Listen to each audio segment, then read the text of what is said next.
Hi, I'm Bob Lazar. During late 1988 and early '89, I worked on the propulsion systems of extraterrestrial vehicles for the United States government. The hardware and technology I was exposed to should be placed in the proper hands of the scientific community, and it is the right of every person on Earth to know that there is physical evidence which proves that there is life elsewhere and that at least one form of that life has been here. For those of you whose information about me is limited to this video, I'll give you a brief background. I'm a physicist. I have degrees in physics and electronics technology. I've worked in a number of scientific programs, some of which require top secret and above top secret security clearances, of which the most easily verifiable is my early 1980s job here at the Los Alamos Mason Physics Facility in Los Alamos, New Mexico. Between December of '88 and April of '89, I worked as a senior staff physicist in what has to be the most secret project in history. My place of work was a facility at an area known as S4 on the Nellis Air Force Range in central Nevada. Area S4 is located approximately 15 miles south of the infamous Area 51 installation at Groom Lake, where the U-2 and SR-71 spy planes were developed. For the duration of my employment at S4, I was paid by the United States Navy. For the purpose of this video, I'm going to segregate the information contained here into two separate parts. The first part will deal with information with which I've had hands-on experience and personal instruction. In other words, not only did I read briefings and not only was I taught the theories of these technologies, but they were demonstrated for me and I know they are true and accurate. Some of the points covered in this first section will be how vast distances of space are traveled by virtue of an intense gravitational field, how this gravitational field is generated, what the power source is and how it functions, and general information about disks and the project at S4. The second part of this will deal with subjects on which I've read supporting information, yet for the most part I had no other way to corroborate the information or ascertain its accuracy. When we get to part two, it'll be obvious why proof of some of this information could not be conclusive. Some of the points covered in this second section will be information about the beings that brought us this technology, and how these beings have historically interacted with man. I've been prudent in selecting what to expose here, and I think that some of this information should not be made available to the general public. This information is being conveyed to you as it was to me, with the exception that in most cases I've simplified things for those of you with non-scientific and non-technological backgrounds. So let's begin. At the beginning of this first section, I'm going to give you 3 short science lessons, and once you've learned them, you'll not only know more about interstellar travel than almost anyone else in the world, but you'll know the actual method another civilization is used to travel from another star system to the planet Earth. Now, during the course of this, I'm going to have to relate information that I've learned at S4 to information that we're already aware of. And when I say we, I mean the general mainstream scientific community. So as not to waste too much time explaining established scientific facts and theories, when I say we know this or we know that, please feel free to consult any qualified scientist, professor, or science teacher to have them explain my statements to you. One of the most predominantly asked questions is, how is it possible to cross vast expanses of space without exceeding the speed of light? Or how can you travel in reasonable time and economy between points that are light years apart? Now keep in mind that the speed of light is 186,000 miles a second, which translates into roughly 669 million miles an hour. And a light year is a distance traveled in 1 year at the speed of light. Proxima Centauri, which is the star system nearest ours, would take 4 years to reach traveling at the speed of light. So up until now, when we've examined the requirements to travel these distances, we've always had to consider the problems of traveling at a speed near the speed of light. This poses problems with propulsion, navigation, fuel capacities, and even when you consider the effects of acceleration on space-time, which include time dilation, mass increase, length contraction, and a whole host of other things, it quickly becomes evident that this type of travel would require a level of technology that man has not yet achieved. The truth of the matter is that traveling these distances does require a level of technology that man has not yet achieved. But it has nothing to do with flying in a linear mode. near the speed of light. We know that the shortest distance between 2 points is a straight line, so in our universe we've always assumed that the fastest way from point A to B was to travel in a straight line at the speed of light. Well, the fact is that when you're dealing with space-time and you enjoy the capability of generating an intense gravitational field, the fastest way from point A to B is to distort or warp or bend the space-time between point A and B, bringing point A and B closer together. The more intense the gravitational field, the greater the distortion of space-time and the shorter the distance between points A and B. Most of us think of space-time as the void or as nothing. And remember, it wasn't that long ago that man considered the air in our atmosphere to be nothing. Yet with time, we've become aware of the elements and properties of the air in our atmosphere. Well, indeed, space-time is an entity, and one of its properties is that it can be distorted or bent by a gravitational field. We know that gravity bends or distorts space-time and light by virtue of the fact that we're able to see stars which we know should be blocked from our view by the sun. Referring to the graphic here, the solid line denotes the position of a star that's located behind the sun, and the dotted line shows its position as viewed from Earth. This is made possible because the sun's gravitational field distorts the space-time and light around the sun, allowing us to view stars which should be hidden from view. We know that gravity distorts time by virtue of the fact that if we take two identical atomic clocks and keep one at sea level and take the other one up to a high altitude, when we bring them both back together, they reflect different times. The difference in this passage of time is caused by the fact that a gravitational field weakens the further you get from the source. So the atomic clock which was taken to the high altitude was exposed to a less powerful gravitational field than the clock which we kept at sea level. The effect of a gravitational field on space-time is something that we've been able to observe, but not to experiment with. This is due to our inability to generate a gravitational field. And up until this point in time, great mass such as a star, planet, or moon was the only source of a discernible gravitational field that we're aware of.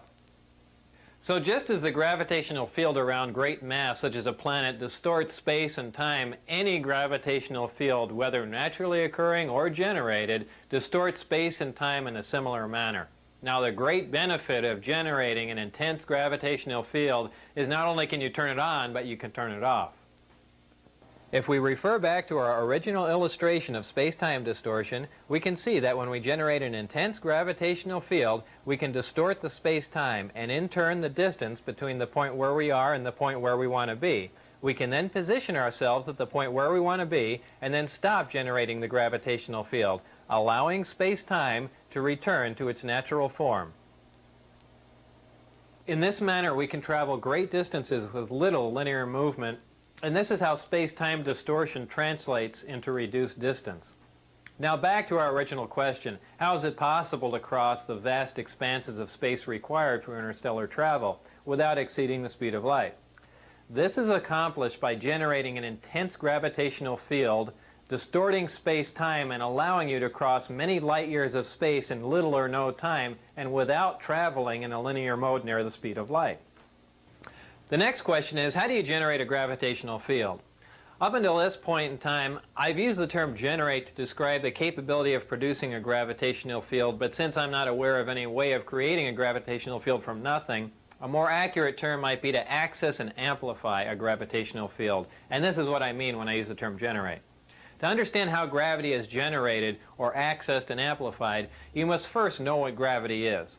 There are two main theories. The wave theory, which states that gravity is a wave, and the currently accepted theory of gravitons, which are alleged subatomic particles that perform as gravity, which is total nonsense. Well, gravity is a wave, and there are two specific different types of gravity, gravity A and gravity B.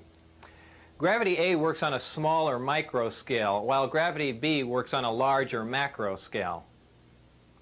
We are familiar with gravity B. It is the big gravity wave that holds the Earth as well as the rest of the planets in orbit around the Sun and holds the Moon as well as man-made satellites in orbit around the Earth. We are not familiar with gravity A. It is the small gravity wave which is the major contributory force that holds together the mass that makes up all protons and neutrons. Gravity A is what is currently being labeled as the strong nuclear force in mainstream physics, and gravity A is the wave that you need to access and amplify to enable you to cause space-time distortion for interstellar travel. To keep them straight, just remember that gravity A works on an atomic scale, and gravity B is the big gravity wave that works on a stellar or planetary level. However, don't mistake the size of these waves for their strength, because gravity A is a much stronger force than gravity B. You can momentarily break the gravity B field of the Earth simply by jumping in the air. So this is not an intense gravitational field.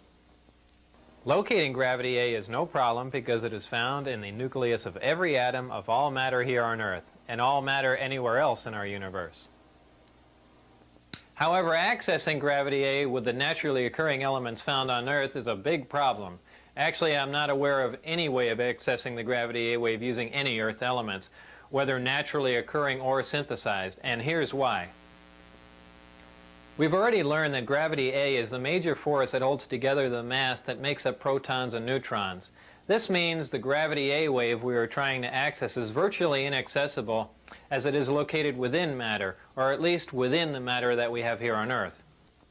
However, the Earth is not representative of all matter within our universe. The residual matter which remains after the creation of a solar system is totally dependent on the contributing factors which were present during the creation of the solar system. This is true whether you believe that the origin of the universe was an evolutionary event or that a supreme being caused this event to happen. The two main factors which determine what residual matter remains after the creation of a solar system are the amount of electromagnetic energy and the amount of mass present during the solar system's creation. Our solar system has one star, which is our Sun, but the majority of solar systems in our Milky Way galaxy are binary and multiple star systems. In fact, many single star systems have stars that are so large that our Sun would appear to be a dwarf by comparison.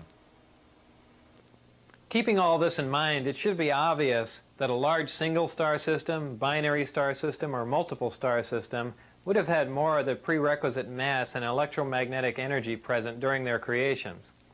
This makes it possible for these systems to possess elements which are not native to the Earth.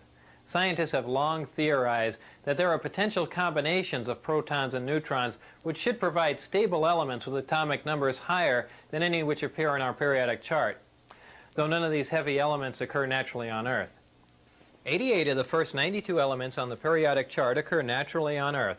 Some heavier elements do occur in trace amounts, but for the most part we synthesize these heavier elements in laboratories. Generally speaking, the stability of these synthesized heavy elements decreases as their atomic number increases, but experiments at the Lab for Heavy Ion Research in Germany have shown that this may only be true up to a certain point, as the half-life for element 109 is longer than that of element 108.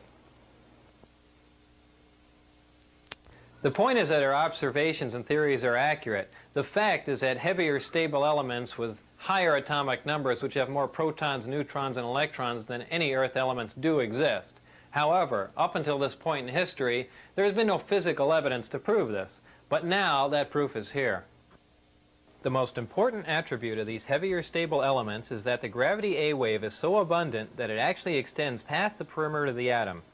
These heavier stable elements literally have their own gravity A field around them, in addition to the gravity B field that is native to all elements. No naturally occurring atoms on Earth have enough protons and neutrons for the cumulative gravity A wave to extend past the perimeter of the atom so you can access it. Even though the distance that the gravity A wave extends is infinitesimal, it is accessible, and it has amplitude, wavelength, and frequency just like any other wave in the electromagnetic spectrum.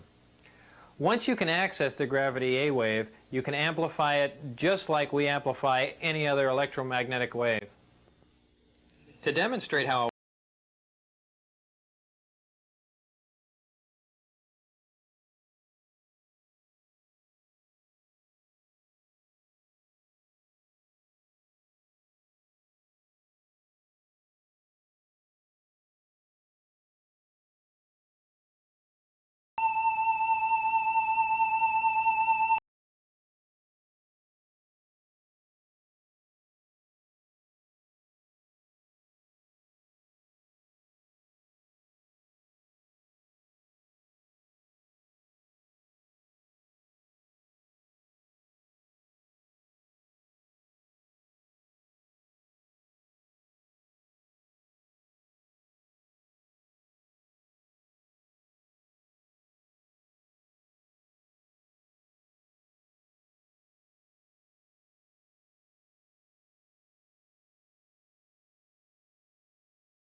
To complete our 3 science lessons, the last question is, what is the power source for this type of travel? Well, for those of you with limited knowledge about power sources, I'm sure you can probably imagine the enormous amount of power required to cause a space-time distortion for this type of travel. After all, we're amplifying a wave that barely extends past the perimeter of an atom until it's large enough to distort vast amounts of space-time. For those of you with extensive knowledge about power sources, I'm sure it's probably even more puzzling as to how it's possible to have a compact, lightweight, onboard power source that can provide this much power. For everyone to understand that, I need to further explain a couple of things we briefly touched upon in the last question. If you remember, I said that for the most part, we synthesize or create heavier elements in accelerators, and their stability decreases as their atomic number increases. So what does this all mean?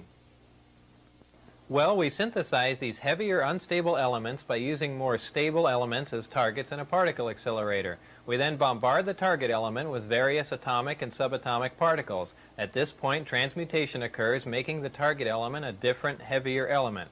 This element now has a higher atomic number, as the atomic number simply indicates the number of protons in the nucleus of the atom. So this is what I mean when I say their atomic number increases.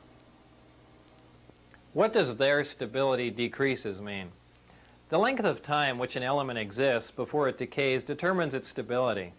Atoms of some elements decay faster than atoms of other elements, so the faster an element decays, the more unstable that element is considered to be. When an atom decays, it releases or radiates subatomic particles and energy, which is the radiation that a Geiger counter detects. As you can see, this Geiger counter is detecting the radiation from this uranium, which literally means that the Geiger counter is sensing the subatomic particles which are being released or radiated as the uranium decays. Those elements in which nuclear radiation can be consistently detected are radioactive elements.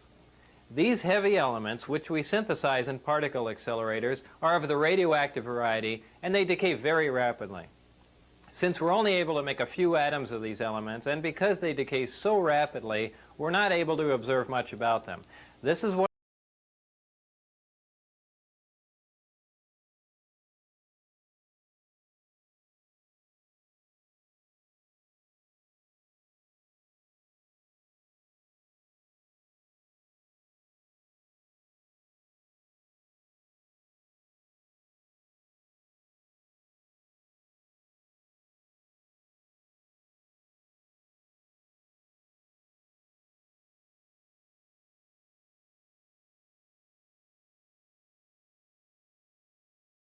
fuel.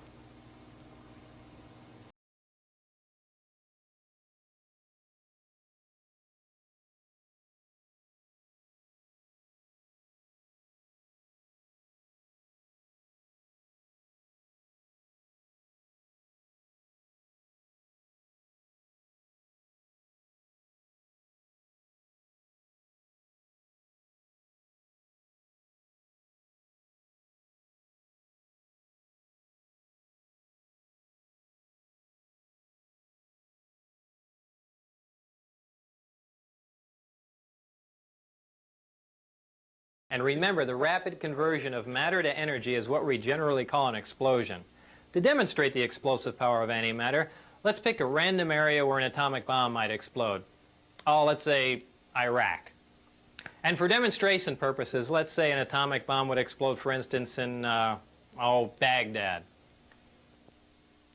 Well, if one of our older atomic bombs exploded in Baghdad, the area of total devastation, which is indicated by the red dot on the map, would be approximately 2 miles. This would be caused by a fission reaction in which less than 1% of the nuclear material is converted to energy. Most of you are familiar with the bombs that were dropped on Japan in World War II. This is the same bomb that was dropped on Nagasaki August 9, 1945. About this same time, Dr. Edward Teller, who's known as the father of the hydrogen bomb, figured out that a nuclear fusion bomb was possible. Fusion would release even more energy and cause an even bigger explosion from the same amount of nuclear material. Much to Dr. Teller's dismay, the Japanese surrendered, we never dropped the hydrogen bomb, and Dr. Teller's been in a bad mood ever since. But if a hydrogen bomb containing the same amount of nuclear material as the Nagasaki bomb were to explode in Baghdad, the area of total devastation would be approximately 20 miles. This would be caused by a nuclear fusion reaction, which again, less than 1% of the nuclear material actually converts to energy or explodes. The other 99% of the nuclear material on this type of bomb is dispersed, but is not involved in the actual nuclear fusion reaction. Now, if a bomb was made with the same amount of nuclear material as the Nagasaki bomb, and that material was antimatter, when that bomb exploded in Baghdad, the area of total devastation would include parts of Africa, Europe, and Asia, with the exact area of total devastation being very difficult to calculate. This would be caused by a total annihilation reaction, which is the complete conversion of matter to energy. 100% of the nuclear material on this bomb would explode.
So we've learned how space-time is distorted by a gravitational field.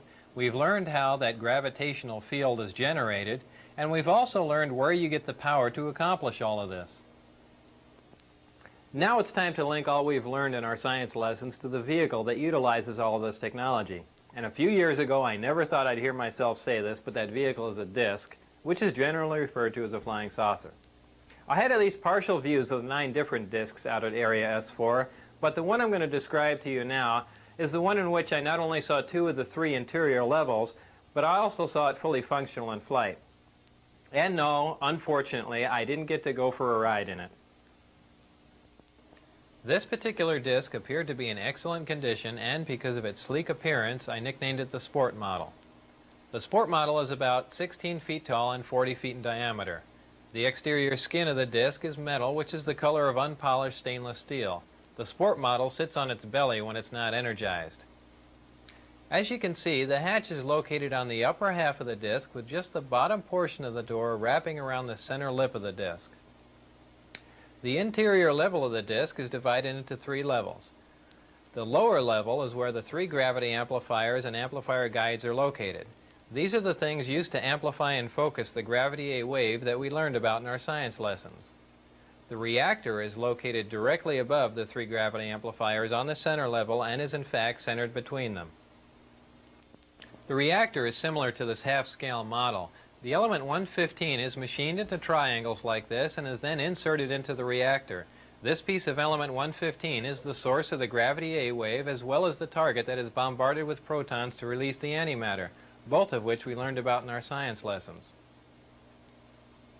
The center level of this disc also houses the control consoles and seats, both of which were too small and too low to the floor to be functional for adult human beings. The walls of the center level are all divided into archways, At one point in time, when the disk was energized, one of the archways became transparent and you could see the area outside of it just as if the archway was a window. After the panel had been transparent for a while, a form of writing, which was unlike any alphabetic, scientific, or mathematical symbols I've ever seen, began to appear on the transparent archway. And I was never informed as to how all of this was achieved, not that any of that would have required alien technology. I was never given access to the upper level of the disk, so I can't enlighten you as to what the porthole-like areas are, other than I can assure you that they're not portholes. Now, before I go any further about the disk, I'm going to show you where and under what circumstances I saw it tested. My job in this program was to be part of a back engineering team. Back engineering is the act of taking a finished product and tearing it apart to find out what makes it tick. The goal in this program was to see if the technology of the disk could be duplicated with Earth materials. When I went to work, I was flown from McCarran Airport in Las Vegas to Area 51, which is a highly secure government base on the Nevada test site. Area 51 is located about 125 miles north of Las Vegas near the Groom Mountains and the Groom Dry Lake bed. From Area 51, I was bused to an even more highly secure facility located about 15 miles south of Area 51 called S4. S4 is situated at the base of the Papoose Mountains by the Papoose Dry Lake bed. The airspace around S4 is restricted, and if any unwelcome aircraft strays into the outer sector, they radio the pilot and instruct him or her to leave. If that pilot continues and strays into the middle sector, jets will be scrambled to escort the intruding aircraft out. If for any reason whatsoever that aircraft penetrates into the inside sector before jets can be airborne, ground-to-air missiles will neutralize the intruder. The moral of this story is don't try and fly into S4. The S4 installation is built into the mountain and the 9 hangar doors are angled at about 60 degrees. These doors are covered with a sand-textured coating to blend in with the side of the mountain and the desert floor.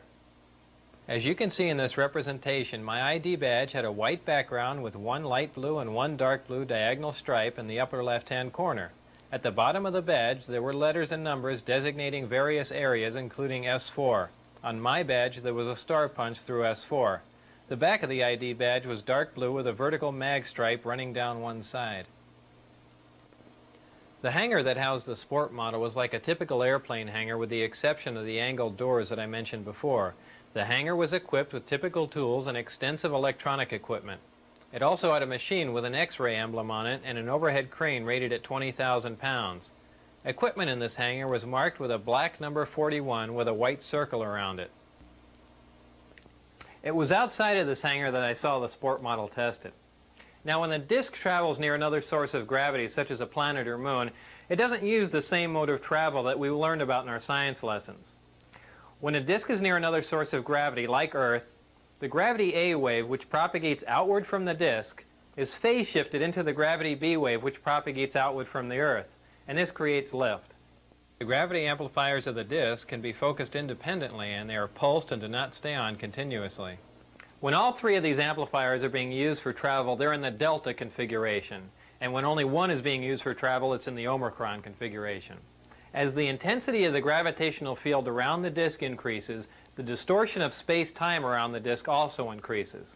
And if you could see the space-time distortion, this is how it would look. As you can see, as the output of the gravitational field from the amplifiers becomes more intense, the form of space-time around the disk not only bends upward, but at maximum distortion actually folds over into almost a heart shape around the top of the disk. Now remember, this space-time distortion is taking place 360 degrees around the disk. So if you were looking at the disk from the top, the space-time distortion would be in the shape of a donut. When the gravitational field around the disk is so intense that the space-time distortion around the disk achieves maximum distortion and is folded up into this heart-shaped form, the disk can't be seen from any vantage point, and for all practical purposes is invisible. All you could see would be the sky surrounding it. The program out at Area S4 consisted of 3 projects: Project Galileo, Project Sidekick, and Project Looking Glass. Project Galileo dealt with gravity propulsion and was the source of all the information you've learned in this first section. Project Sidekick dealt with a beam weapon that had a neutron source and was focused by a gravity lens. Project Looking Glass dealt with the physics of seeing back in time. Now, I was not personally involved with the hardware of Project Sidekick or Looking Glass, and those projects are beyond the scope of this video. So this brings us to the end of this first part, in which I'm presenting to you as fact. At this point, we begin our second part, which is the section that contains what I call excerpts from the government Bible. I call it that because, as you can tell from part one, there's a small segment of the United States government that makes scientific and technological judgments from a knowledge base that is not available to the general public. If the following information is true, the United States government also makes judgments on a historical, philosophical, and even theological level from a knowledge base that is not available to the general public. These are excerpts from some of that information. As part of my indoctrination into the program at S4, I would randomly be taken into a small room which contained a table, a chair, and 120 or so briefings in blue folders. I'd be left there to read for varying amounts of time, usually about half an hour. These briefings contained a wide spectrum of information, mostly relating to aliens and alien technology. These reports appeared to be an overview of alien information which can be used to brief scientists from any field about the scope of the whole project, and not just their specific field of endeavor. The overview of Project Galileo was accurate. I read the overview and later witnessed evidence which proved it to be accurate. So it is possible that scientists involved with other projects could have seen evidence that these other overviews were also accurate, but I can't make that assertion. To me, these reports were simply words on paper. So to keep from saying allegedly and supposedly in every sentence, I'll relay this information to you as I read it, since I've already put this disclaimer on it. This technology that you've learned about thus far was brought here by some alien beings from the Zeta Reticuli 1 and 2 star system. These stars are located in the constellation of Reticulum, which can only be seen from the southern hemisphere. Zeta Reticuli is a binary star system, which means it has 2 stars, and is located approximately 30 light years from Earth. These beings are from Reticulum 4, which is the 4th planet out from Zeta Reticuli 2. This is the way star systems were referred to in these reports. They simply designate the name of the star and the number of planets from the nearest to the furthest from the star. For instance, our Sun was designated as Sol, and the Earth was referred to as Sol 3 because we're the 3rd planet out from the Sun. A day on Reticulum 4 is 90 Earth hours long. The beings are 3 to 4 feet tall and weigh 25 to 50 pounds. They have grayish skin and large heads with almond-shaped wraparound eyes. They have very slight nose, mouth, and ear positions and are hairless. Any dates in the information regarding these beings were written in a 6-digit number which began with 1623. Since I had no idea what the 6-digit number was for the present year, I had no way of calculating when these beings arrived, or at least arrived this time. These beings said that they had been visiting Earth for a long time and presented photographic evidence which they contended was over 10,000 years old. There was an exchange of hardware and information in Central Nevada until 1979, at which time there was a conflict which brought the program to an abrupt halt.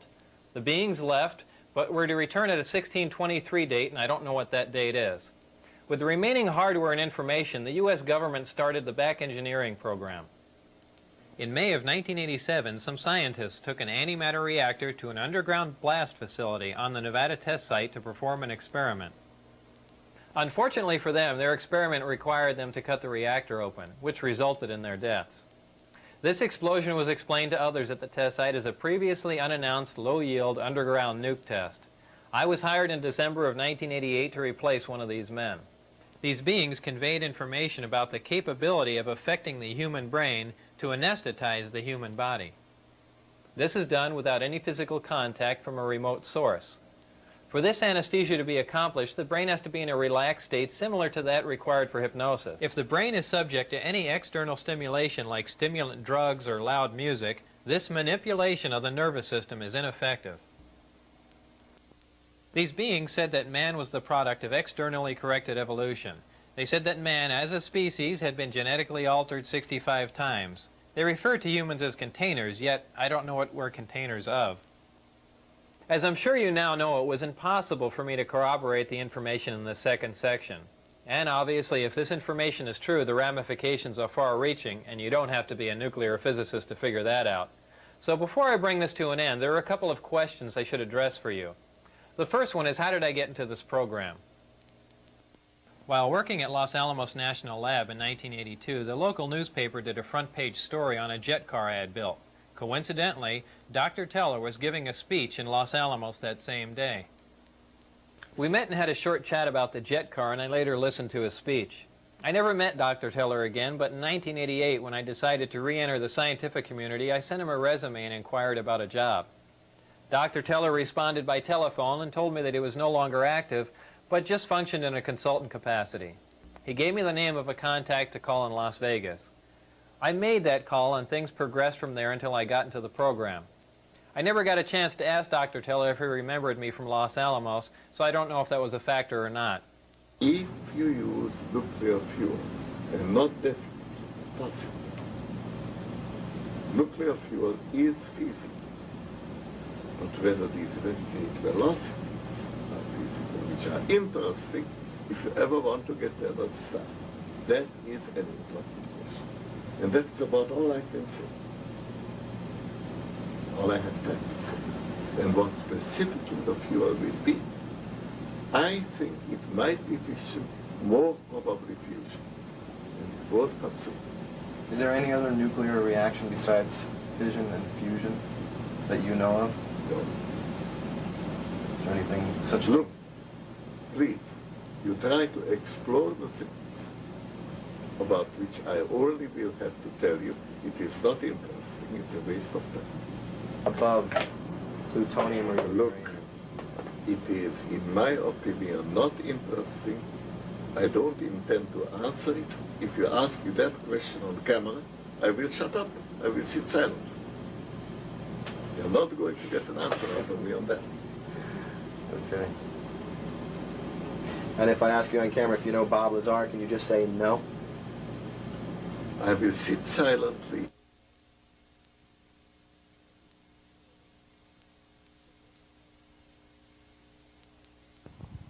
The second question is that if all I've just presented to you is true and the government is keeping this a secret, how can I make a video telling you about it? Well, the bottom line is, if there are any repercussions from making this video, it would simply confirm that what I told you is true. So what you do with this information is up to you.